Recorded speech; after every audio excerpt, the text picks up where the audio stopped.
So once again, thank you very much everyone for joining today. This is the third in our series of rollover webinars, so it's the end of the trilogy. For those of you who have been to all of them before, you know what to expect.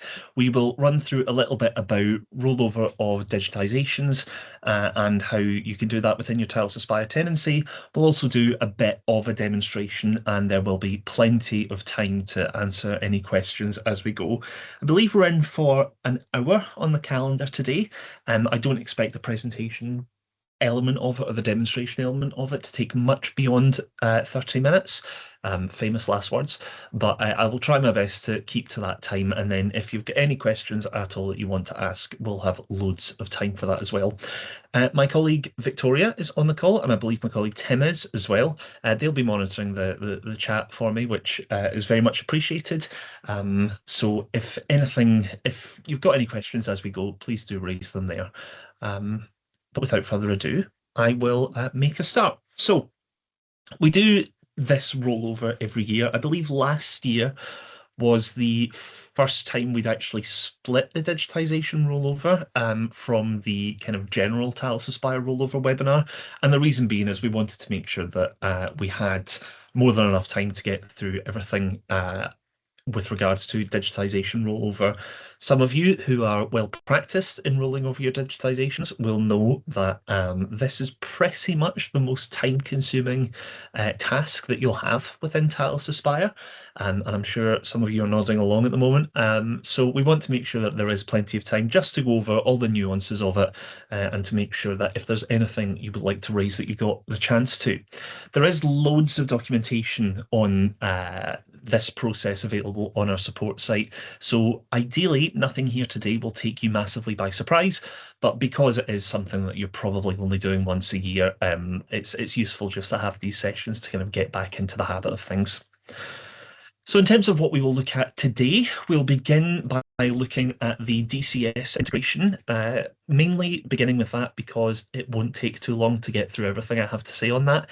It's pretty straightforward, and if you're an Aspire customer using the DCS integration, you might find that once we've talked through that you want to duck out of the call. You're of course very welcome to stay, but if that's all that you need a refresher on, then that might be a good point for you to exit the call.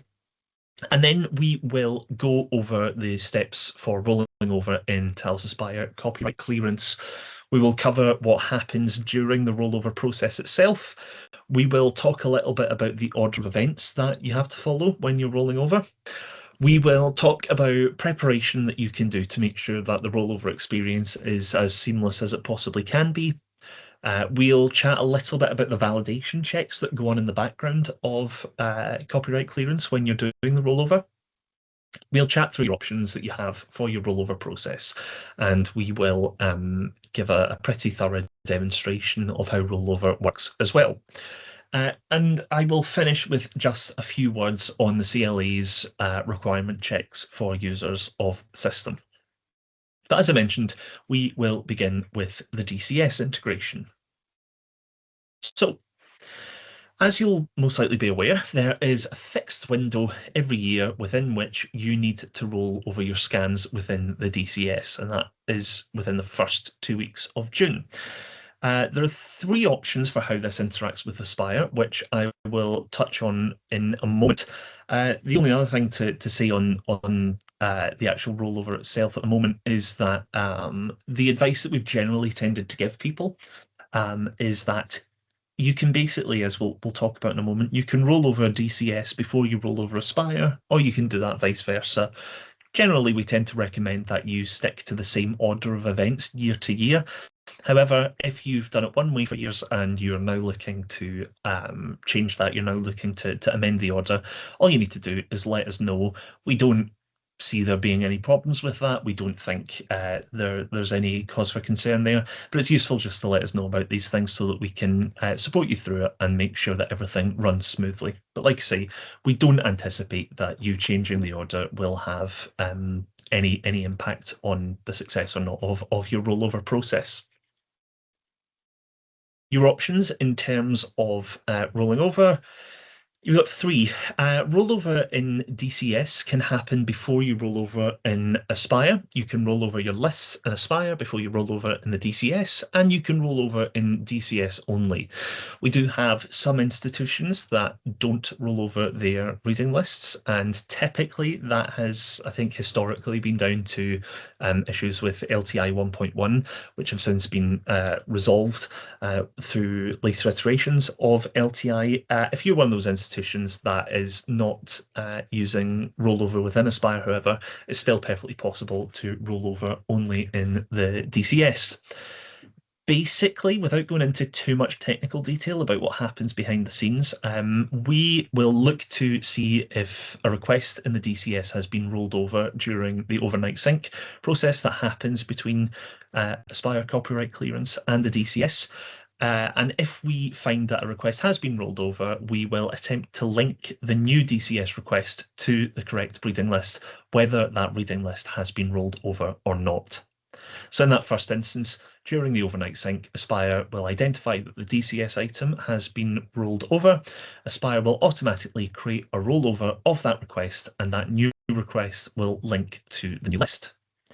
In the second example, during the overnight sync, we'll identify again that the DCS item has been rolled over and automatically create a rollover of that request in Aspire. So it's basically the same process. But then at that point, Aspire will see the reading list has been rolled over and will track the new item through to the new version of the reading list. And then in option 3, during the sync process of DCS, Aspire will identify that the DCS item has been rolled over and automatically create a rollover for this request in Talis Aspire. Talis Aspire will identify that the reading list has not rolled over and will link the digitizations to the existing reading list items. So basically, whichever way you're doing that, it's pretty similar, and it's really what works best for your institution, what your institutional needs are. And just a quick word that I wanted to say on DCS 2.0. Again, as you'll, I'm sure, all be aware, the CLA rolled out DCS 2.0 over the course of the past few months, and you might be wondering if there's any changes that you need to make to your rollover process with regard to that. The simple answer is you don't need to make any changes. Everything still works in exactly the same way. So if you've rolled over digitizations before, then you will recognise the process. So that's all I have to say on rolling over with DCS and Aspire.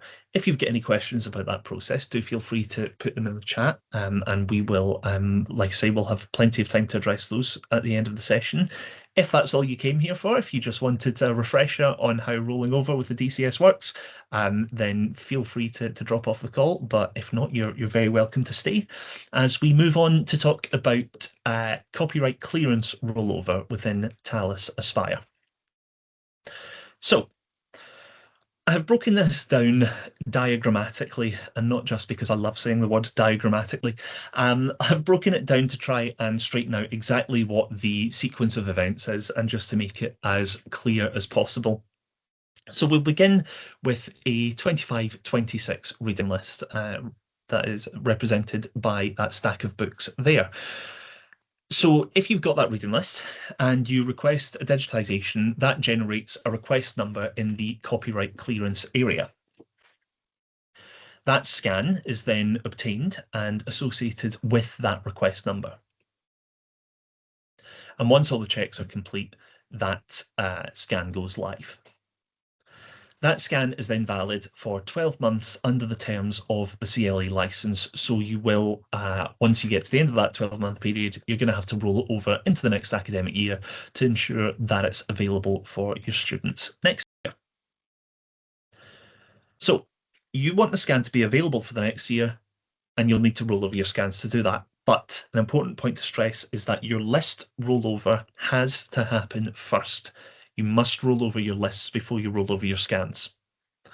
When you do that, the new reading list, the 26-27 reading list, will continue to point to the original scan until such times as it expires. That digitization rollover happens, which creates a new request, and I'll show you a demo of how to do that digitization rollover in just a moment. But that rollover happens, creating the new request, the existing digitized resource is associated with the new request, and the new reading list begins to point at the new request. When the old request expires, when we get to the end of that 12-month period, the link to the document is broken. That scan is no longer available on the old list. It is available on the new list. And that's as complicated as it gets. Looks a bit more complicated when you put it all on one slide, but that is basically Talis Aspire copyright clearance rollover in one slide. Hopefully that's pretty straightforward and pretty logically laid out there. So in terms of steps that you can take to prepare for your rollover, first of all, just to touch on the order of events that you will go through, just to emphasise again, if you're rolling over your reading lists, which most institutions do, you must complete the rollover of your reading lists before doing anything else. If you don't roll over your scans, you will be asked to confirm every time when you essentially go through the digitisation rollover, you'll be asked each time to confirm that you want to roll over when no rolled over list is detected. Saying roll over too many times, it's getting to be a bit of a tongue twister. With rollover done, with your list rollover done, you can then move on to preparation for digitisations. Rollover of scans, as I mentioned, is probably the most time-consuming task that you're going to have within Aspire. So we really do recommend that you set aside a good chunk of time to do that, set aside some time for the task. We recommend that you use the course report that's available to you within copyright clearance to help you complete rollover module by module. It helps you keep things nice and organised. It helps keep things, again, nice and straightforward and logical, and will hopefully make your life a lot easier, as it'll give you a kind of a list to work through. And where content is changed, we recommend that you liaise with the requesters just to see whether scans continue to be needed for courses, whether there's additional material that is required, etc. Just a little word on exactly why rollover in copyright clearance takes so long. There are a few different reasons for it. Each scan has to be, and this is not necessarily a feature of the product. This is a feature of what we have to do to maintain copyright clearance. Each scan has to be checked for ongoing compliance with the HE license, and that step doesn't, of course, happen with lists. Whereas with a list rollover, it's a pretty straightforward thing. When it comes to digitisation rollover, we're making calls to your catalogue, to your link resolver, to Nielsen Books, and to the CLA check permissions API. So all of that has to happen with every individual request, which is just naturally time consuming. And some of you are going to be working with thousands of scans. So when you scale that up, it becomes more time consuming still. You are able to send up to 200 requests at a time, and that limit is in place because each time you put it through, it's effectively a new request. So again, the call's going to your catalogue, link resolver, the API. It's not necessarily seen as, well, we've already done this, so we've now got a shortcut to do this. It's essentially doing it fresh each time. The choice for how to approach this is totally within your hands, but again, we do recommend that you do it using the course report, which we will look at as part of the demo. Just a few quick key points that you will see in action in a moment. When you roll over your scan, you can pre-clear the scan or you can edit and pre-clear. Pre-clear will allow you to make the scan available for up to 12 months, as it has been. Edit and pre-clear will allow you to make any changes that you need to be made to the request. If you don't have details, for example, if you're amending something like student numbers, and at the point of rollover, you don't know what your student numbers are going to be, you can amend this later through the course report. So don't stress about it if you don't have those details immediately to hand in the first instance. And I think this is one of our last slides before we look at the demo itself. The validation checks that we do before your request even gets to the copyright clearance stage. The first thing that we do is we check for any sort of conflicts, anything that's going to invalidate the request, and we will notify you of that. And again, I'll show you what that looks like. We look for rollover date conflicts where the start date for the rollover is before the end date of the request that's rolled over from. We will look to check if there's potentially been a double rollover. It tries to prevent double rollovers by highlighting requests with start dates that are in the future. So if your filters have caused you to inadvertently try to roll over something that's already been rolled over, we'll tell you about that. I mentioned that you will get a notification when you try and roll over something where the reading list hasn't been rolled over. You can override that if you're an institution that doesn't roll over lists, but if you're an institution, again, that does roll over lists, you should be doing that first. And also, if we detect that an item has been deleted off a reading list and you go to roll over that digitisation, we'll flag that for you. So those are just some of the checks that we do for you. And this is the last slide before the demonstration, actually. We've talked about bulk rollover here. I will show you a very brief sort of video of how to roll over a single scan. It's just to make you aware, because I think a lot of people miss this, that you can, it's perfectly possible to roll over a single scan, but I'll show you exactly what that looks like in a moment. So, a demonstration, and for this I am going to stop sharing my slides and I'm going to start sharing my screen. So bear with me 1 second.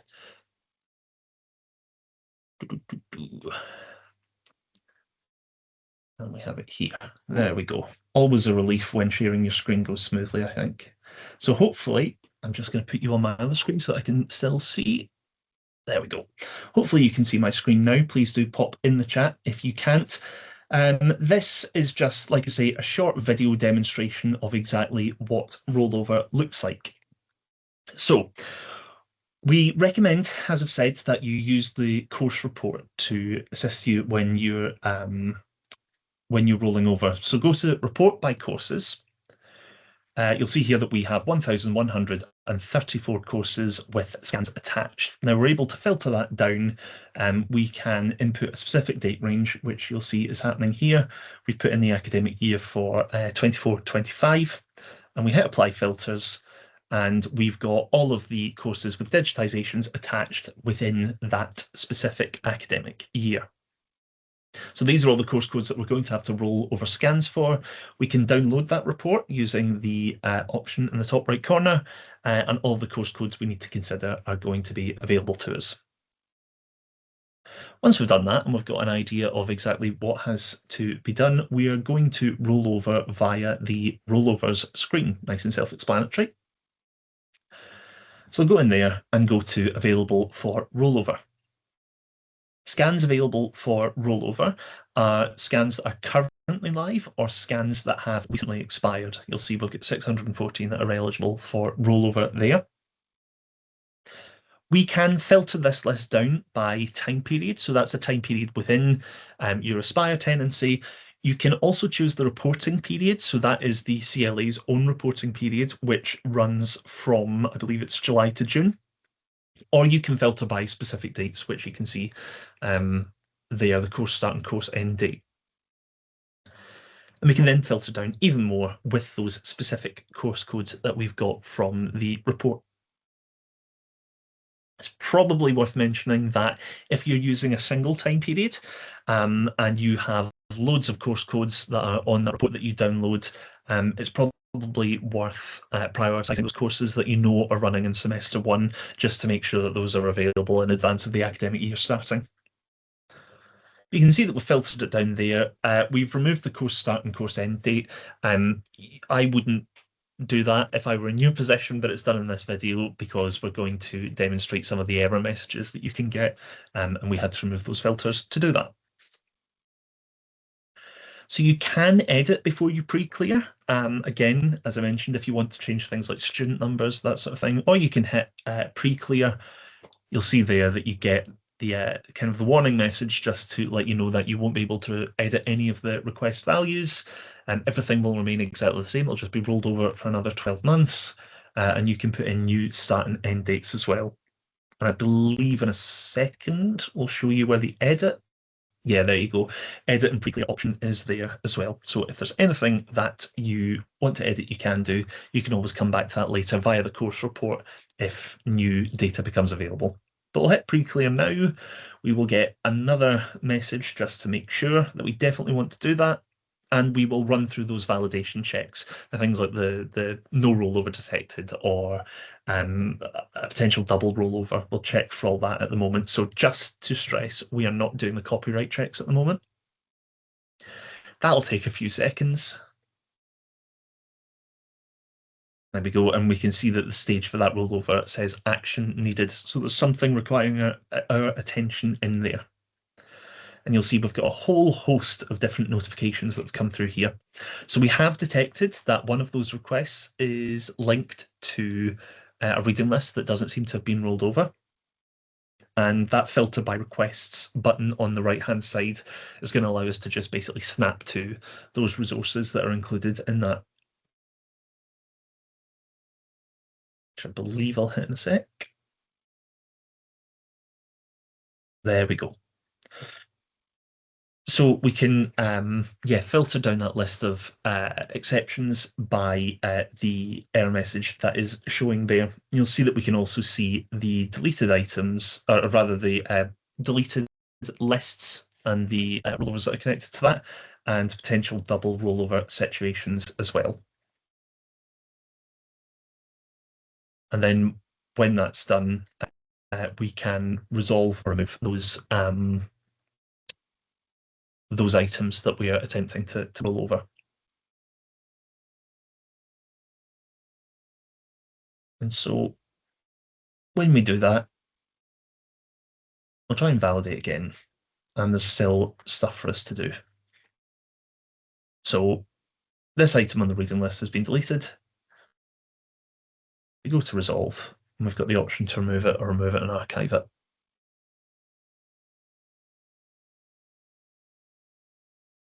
I'll validate for a bit again. And there we go. Those are now queued for pre-clearance.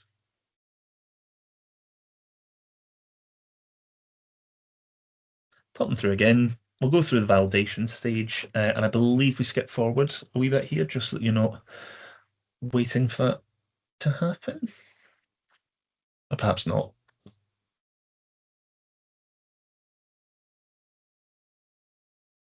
Thought we did, but no, we've got a couple that are referred that require some manual input. So we've got one where there's a new edition available. We have another where there's manual rights clearance required, but that's the stage we are kind of looking at the copyright stage at that point. If you've just heard my doorbell buzzer go, apologies, it's the postman. And there you'll see in the work log the different steps that we've kind of gone through there. That'll kind of outline exactly why it's been referred in this instance, unable to determine if we had permissions from the CLA API. Okie doke. I think that is. Oh yeah, you can go and just take a look at the referred requests as well, which you can do via that requests menu. And in terms of demonstrating exactly what digitisation rollover looks like, that's as complicated as it gets. So there's a lot going on there, and it's obviously it's a process you're going to have to repeat for different courses. But hopefully the process of doing it itself is relatively straightforward. I'm going to show you as well exactly what it looks like if you don't roll over lists. So again, the vast majority of people you will be rolling over lists, so this next section won't necessarily apply to you. But if you are one of those institutions that doesn't roll over your lists, then please do watch this video. So I'll just mute that. There we go. And again, if you can hear banging, it's the postman again. Seems to have made his way in. Okay, so we are going to begin the same way. We're going to filter down our menu using our course updates and our course code. We will choose the ones that we want to roll over, and we'll hit pre-clear, edit and pre-clear, apologies.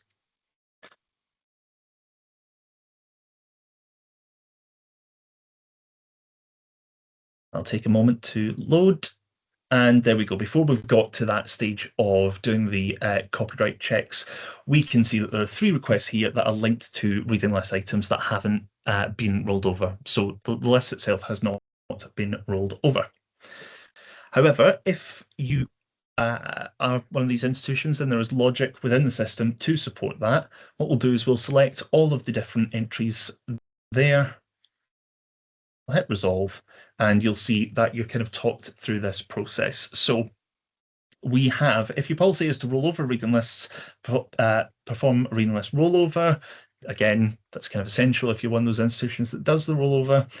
If you don't roll over reading lists for whatever reason, if you don't have time periods or you simply change the time period on the reading lists, then select link new requests to existing reading list items. So that's the step that you're going to want to go through for that.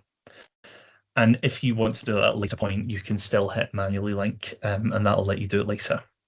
So we do that.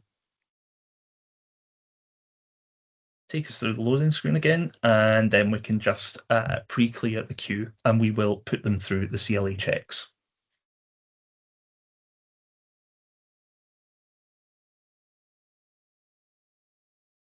Kidok. So again, pretty straightforward, pretty similar to what you were doing in the other instance. It's just that you are going to see that that warning come up each time, but you can resolve it, you can override it, and the system does support that.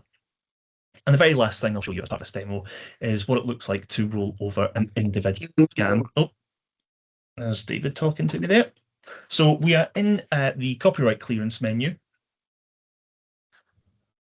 We are in a specific item, so we're in a specific request that's here. We go up to actions.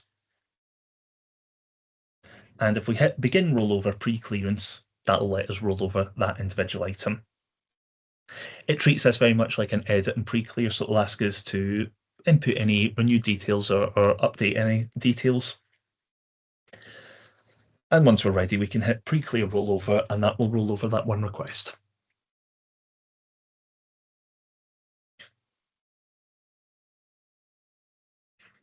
Okie doke. So I will stop sharing my screen there and go back to our PowerPoint slide for the final few slides. Bear with me.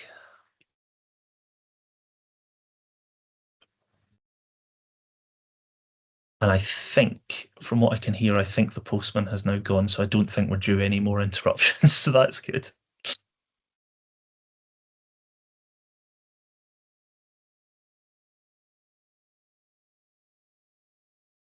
I've got some Robin Hobb books delivered, if anyone's interested in exactly what the postman was trying to give me, but there we are. So once that rollover process has been gone through, there will be an email issued. So you can see here that this is one that David prepared earlier. The confirmation email will come through like this. It'll give you a link to the queue and a summary of exactly what's been done. This will kind of give you a prod to order any new additions where available or update your scans as appropriate. So you should get that through at the end of your rollover process. If you want to manage any of the actions that are required, you will have seen from that menu that you can go and view by pre-clearance status. So anything that has been referred or rejected, you can filter specifically those entries by using the rollovers menu within the copyright clearance screen. Just a few words on the CLA annual requirements checks. Any institutions that hold a CLA HE license, you have to have all live requests checked for excluded and not found responses from the CLA Check Permissions API each academic year. That applies to DCS and Talis Aspire copyright clearance customers. Now, the CLA recognises the academic year to run from the 1st of August to the 31st of July. So running this report in the first 5 days of August will secure the scans for access for the next 12 months in line with your CLA license. The outcome of the report will help you ensure that all live requests are adhering to the CLA HE licence and help identify requests that should no longer be visible to students or allow you to make further checks if they are not automatically found in the CLA check permissions response. Some things can change as publishers opt in or out of certain agreements, for example. There's no action ahead of the check necessary from you. Your admins will receive an email once that's done and a link to the report flagging items which need your attention. If you've rolled over very close to the time we send those out, the chances of anything being picked up by the API, excuse me, are small, as you'll most likely already have resolved them. And we are legally required to run this check, which is why it happens at that time each year. If you get any questions about that process, any questions about what it means for you or what you'd have to do in response to it, again, just reach out to us. We'll be very happy to help. But in the run up to that, there shouldn't be anything required from you. And we're coming towards the end now, so loads of time for questions. The only other thing that I wanted to mention, because as I mentioned at the top of the call, this is the third in a series of rollover webinars that we've run this year. We now have a fourth in the quadrilogy, if you like. We are being joined by colleagues Kim Coles and Ian Chilvers from the University of Reading in a couple of weeks' time. And we're very fortunate that they will be talking to us about their reading list rollover process, how they do things.